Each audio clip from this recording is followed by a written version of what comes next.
Hello बच्चों, आज हम पढ़ेंगे रोल ऑफ द पार्लियामेंट। मैंने पिछली वीडियो में मेरे से ये छूट गया था। तो हमारी जो पार्लियामेंट है वो हमें आज़ादी कब मिली थी, इंडिपेंडेंस कब मिली थी? 1947 में। हमारा देश कब आज़ाद हुआ था? 1947 में। उससे पहले क्या होते थे हमारे देश में? सरकारें नहीं होती थी, गवर्नमेंट नहीं होती थी। उससे पहले राजे होते थे, रजवाड़े होते थे। लेकिन जब हमारा देश आज़ाद हो गया तो हमारे देश ने डेमोक्रेसी अपनाई, और डेमोक्रेसी में हमारी पार्लियामेंट हुई। हमने क्या बनाया?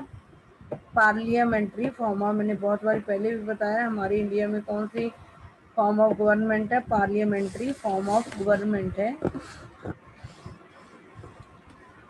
तो ये हमारे देश में कौन सी गवर्नमेंट है? पहले गवर्नमेंट होती नहीं थी, 1947 के बाद गवर्नमेंट बनने लगी है। और गवर्नमेंट का कौन सा रूप अपनाया है? जो अंग्रेज हमारे देश में चला के गए हैं उसको बोलते हैं पार्लियामेंट्री फॉर्म ऑफ गवर्नमेंट। ये हमारी मैंने पहले द पार्लियामेंट ऑफ इंडिया को हम क्या कहते हैं? संसद भी कहते हैं। एक the supreme law making institution है, पर सबसे उच्च कानून बनाने वाली संस्था है, जिसको प्लीज इसको आप लोग रट लेना, दिमाग में बिठा लो, फिट कर लो। पार्लियामेंट को, हमारी इंडियन पार्लियामेंट को संसद भी कहते हैं। ये सुप्रीम लॉ मेकिंग इंस्टीट्यूशन है, इंडिया में सबसे उच्च संस्था है जो कानून बनाती है। इसके दो हाउसेज होते हैं, राज्यसभा एंड लोकसभा। ये अपर हाउस होता है राज्यसभा, लोकसभा लोअर हाउस होता है। राज्यसभा काउंसिल ऑफ स्टेट्स होता है, मतलब ये राज्यसभा की जो काउंसिल ऑफ स्टेट होती है, कानून बनाने वाली संस्था होती है, असेंबली में से के मेंबरों द्वारा चुन के आते हैं। इसके मेंबर राज्यसभा के with the total strength of, और राज्यसभा में टोटल कितने मेंबर होते हैं? 245 मेंबर्स होते हैं।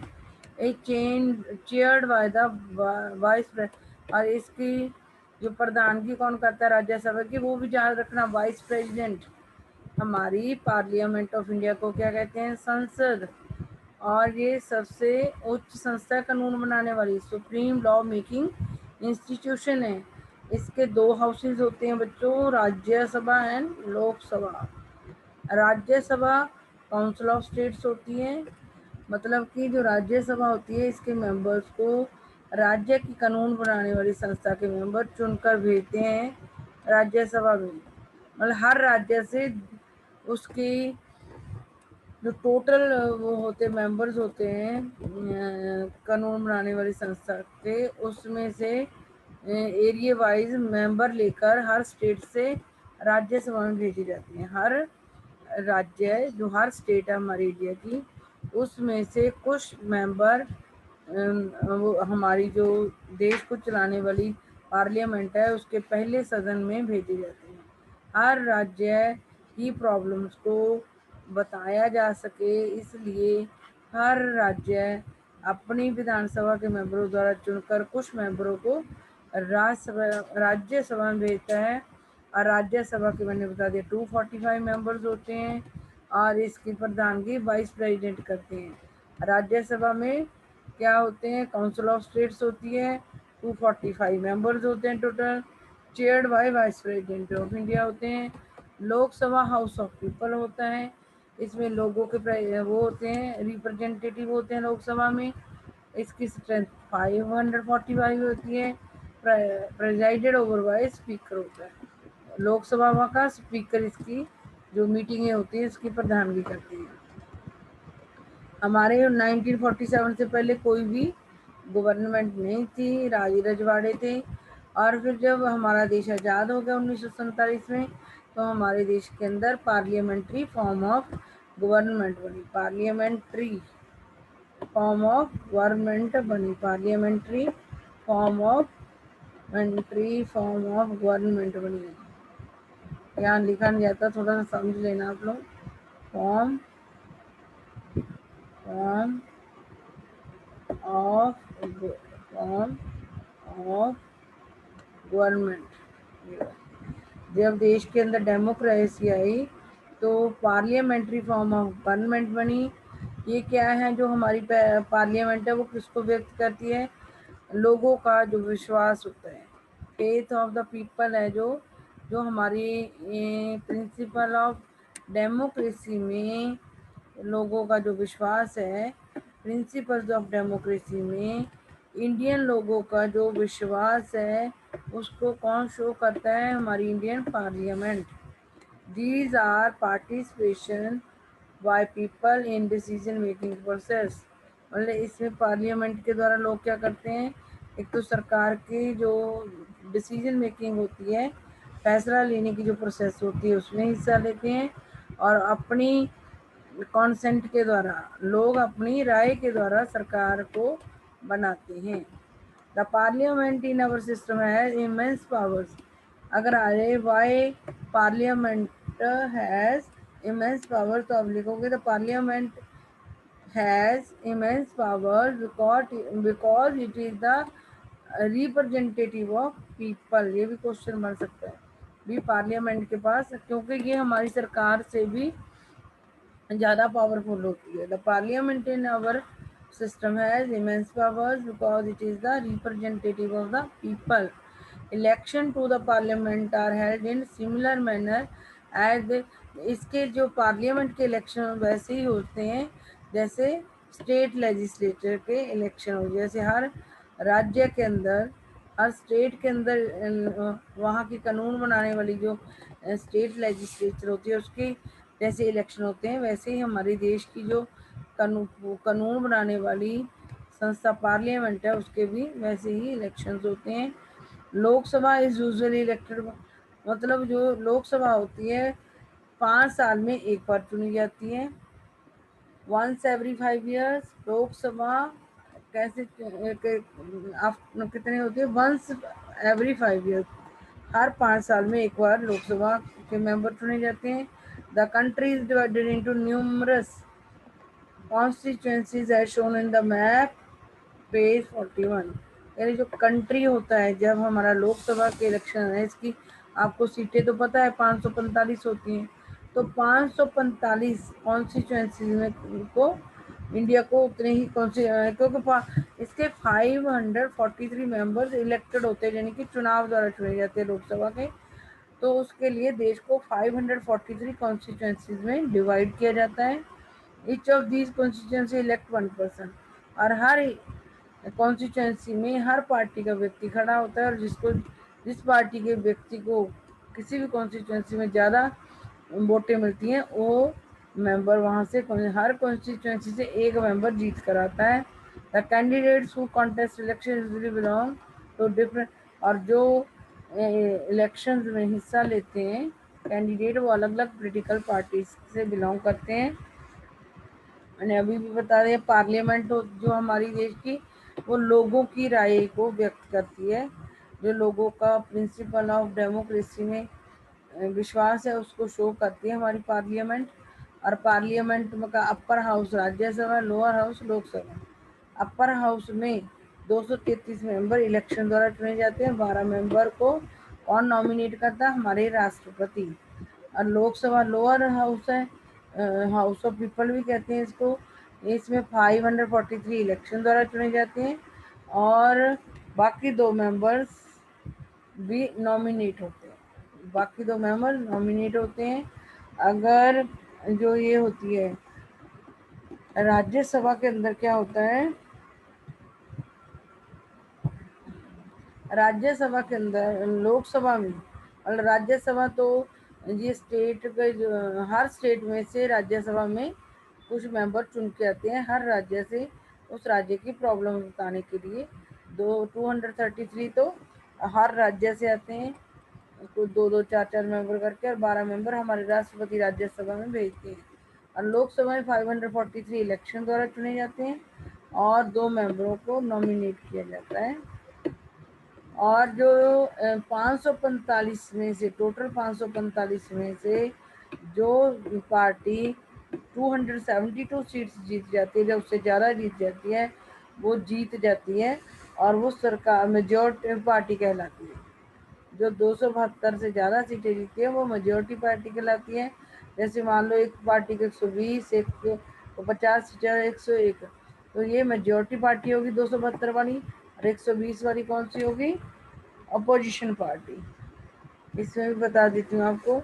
जैसे कि हमारे 2019 में जो अभी चुनाव हुए थे उसकी है, उसमें भारतीय जनता, जिसको हम बीजेपी पार्टी कहते हैं, लोकसभा के इलेक्शन में उसको 545 में से 303 वोटें मिली थी।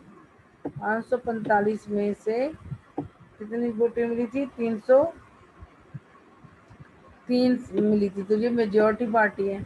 फिर अब 552 मिली कांग्रेस को, तो ये अपोजिशन पार्टी। बाकी किसी को सबको कम मिली है, देखो एक, किसी को दो, किसी को कितनी, कोई ज़्यादा बीजेपी लेगी। ये मेजोरिटी पार्टी बीजेपी। इसमें जब हम लोकसभा की सारी 545 सीटें, अगर सारी ये सीटों को जोड़ोगे तो 545 बनेगी। तो भारतीय जनता पार्टी को 272 से ज़्यादा मिली है, तो जो मेजोरिटी पार्टी है। और कांग्रेस सेकंड नंबर पे है ये सीटें लेने में, तो ये अपोजिशन पार्टी है। आप लोगों को ये चीज़ समझ आ गई होगी।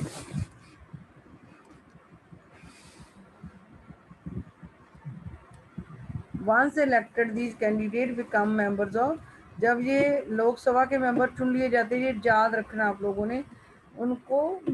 फुल फॉर्म उसकी मेंबर ऑफ पार्लियामेंट, लोकसभा के जो मेंबर चुन के आ जाते हैं उनको मेंबर ऑफ पार्लियामेंट या एमपीज कहा जाता है। लोकसभा के मेंबरों को मेंबर ऑफ पार्लियामेंट या एमपी कहा जाता है। These MP together make up parliament, सारे एमपी मिलके पार्लियामेंट को बनाते हैं। Once election to the parliament have taken place, the parliament need to, जब एक बार पार्लियामेंट के सारे मेंबर चुन लिए जाते हैं तो उसके बाद उसको कुछ काम करने पड़ते हैं। To select the national government, सबसे पहले तो हमारी देश की जो पार्लियामेंट है वो हमारी सरकार को चुनती है। नेशनल गवर्नमेंट यानी कि सबसे पहला बड़ा काम पार्लियामेंट का क्या है? To select the national government, हमारे देश की जो नेशनल गवर्नमेंट है, देश को चलाने वाली गवर्नमेंट को चुनते हैं। Parliament of India consists of president, मतलब अब ये भी पता होना चाहिए पार्लियामेंट के सदन तो दो हैं, और पार्लियामेंट में कौन कौन आता है? लोकसभा, राज्यसभा और राष्ट्रपति। Rajya Sabha upper house, lower house, Lok Sabha and president आते हैं। After the Lok Sabha election the list is prepared, जैसे ये लिस्ट बनाई गई है ऐसी लिस्ट प्रिपेयर की जाती है। Showing how many members belong to each party, ये दिखाने के लिए कौन सी पार्टी को कितनी सीटें मिली हैं, एक लिस्ट बनाई जाती है इलेक्शंस के बाद। They must have a majority of elected MPs, अगर for a political party to form government, किसी भी पॉलिटिकल पार्टी को सरकार बनाने के लिए they must have a majority of elected MPs, यानी कि 543, और लोकसभा में दो एंग्लो इंडियन होते हैं। 545 में से members in Lok Sabha to have a majority, a party should have at least half the number, मतलब जो मेजोरिटी पार्टी को कितनी सीटें मिलनी चाहिए? 272 एंड मोर। 545 में से जो पॉलिटिकल पार्टी सरकार बनाना चाहती है उसको 272 एंड मोर सीट्स चाहिए होती है गवर्नमेंट बनाने के लिए। The opposition in parliament is form by all the political party that oppose the majority party, और वो सारी पार्टी अपोजिशन पार्टी होती हैं जो उसकी वो अपोजिशन करती हैं, अपोज करती हैं, जो विरोध करती हैं, जो मेजोरिटी पार्टी के जो विरुद्ध होती हैं वो सारी पार्टियां अपोजिशन पार्टीज कहलाती हैं। तो लेकिन अपोजिशन पार्टी का मीनिंग क्या है? To have a majority party should have at least half the member.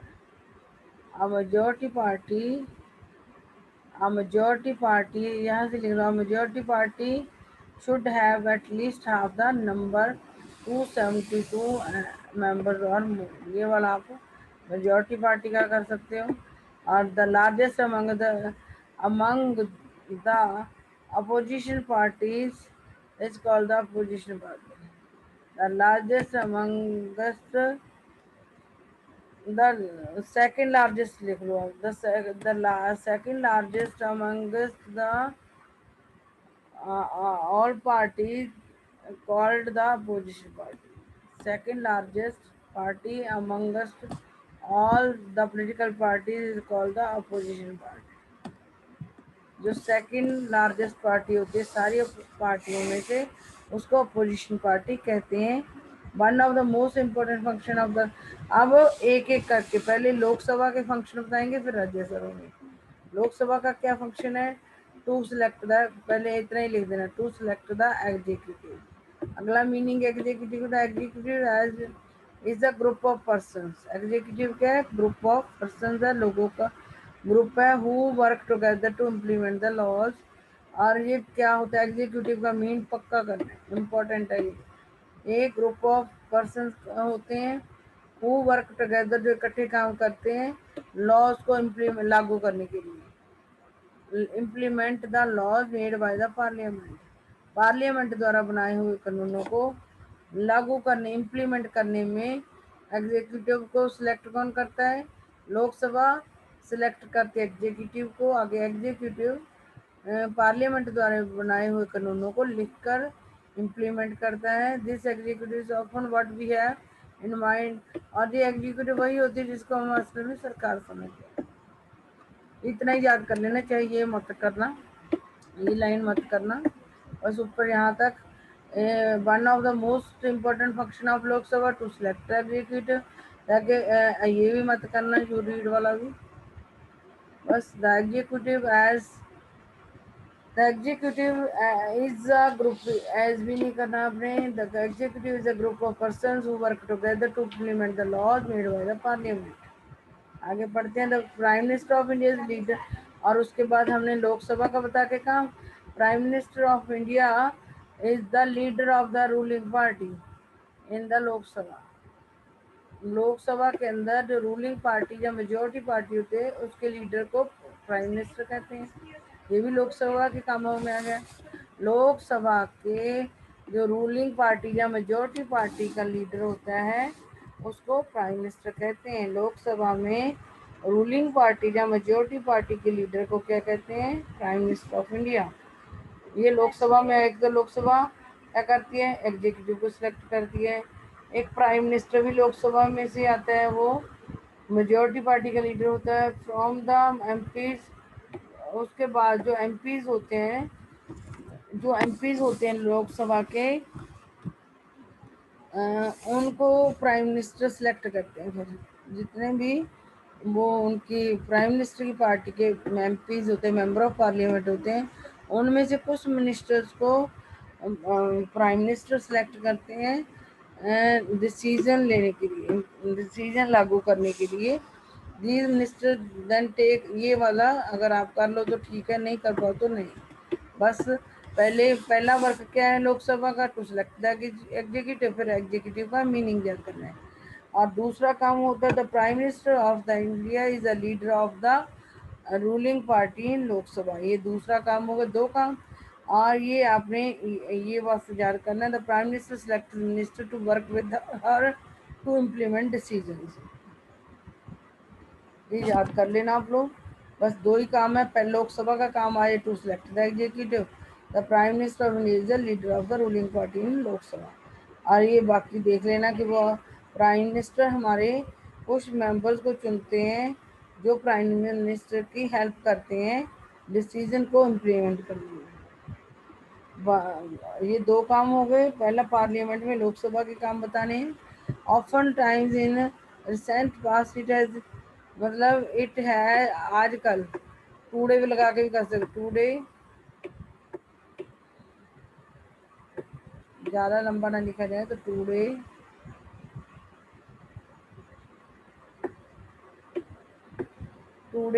it has been difficult for a single party to get majority। आज के टाइम में किसी एक सिंगल पार्टी को मेजोरिटी, इनके 272 सीट्स हासिल करना मुश्किल है। That is required to form the government. सरकार बनाने के लिए 272 सीटें जो पॉलिटिकल पार्टी को चाहिए होती है, वो एक पार्टी नहीं हासिल कर सकती। They then join together with different political parties. उनको अलग अलग पार्टियों के साथ मिलना पड़ता है। सारी एक पार्टी को मेजोरिटी नहीं मिलती, बहुत सारी पार्टियों को मिलना पड़ता है, उसी को कोलिशन गवर्नमेंट का। Then they join together with different political parties who are interested in similar concern to form what is known as coalition government। ये मीनिंग तो यही करना है। Today it has been difficult for a single political party to get the majority. कोई भी आज के time में सिंगल, बीजेपी ने भी 303 सीटें ली हैं, तो वो अकेले नहीं ली, उसके साथ बहुत सारी पार्टीज मिली हुई हैं। तो it has difficult for a single political party to get the majority that is required to form the government। फिर वो क्या करते हैं, जब एक सिंगल पार्टी को मेजोरिटी नहीं मिलती, दे देन ज्वाइन टुगेदर, सारी पार्टियां मिल जाती हैं with the different political parties who are interested in similar concern to form what is known as coalition government की आप में मीनिंग है जी। यहाँ से लेके it is day to day से लेके यहाँ से लेके यहाँ तक आप कोलिशन गवर्नमेंट का मीनिंग याद कर लेना। जब एक सिंगल पार्टी को बहुमत नहीं मिलता सरकार बनाने के लिए, तो बहुत सारी पार्टियां मिलकर सरकार बनाती है, उसे कोलिशन गवर्नमेंट कहते हैं।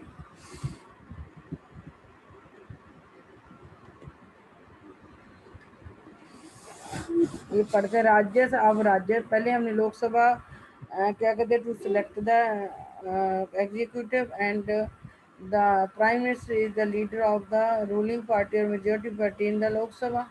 और फिर हमने क्या पढ़ा, कोलिशन गवर्नमेंट क्या होती है। अब पढ़ते हैं Rajya Sabha.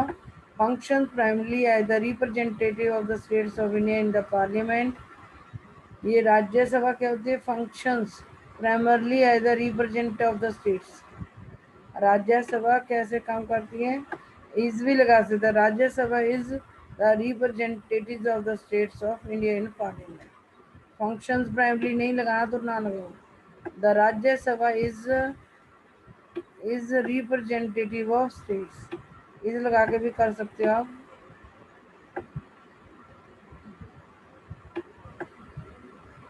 Rajya Sabha is the representative of states of India in parliament. The Rajya Sabha can also initiate legislation, मतलब राज्यसभा भी किसी कानून की शुरुआत कर सकती है बनाने की। And a bill is required to pass, अगर कोई बिल कानून बनना है तो उसका जरूरी है, a bill is required to pass through the Rajya Sabha in order to become a law.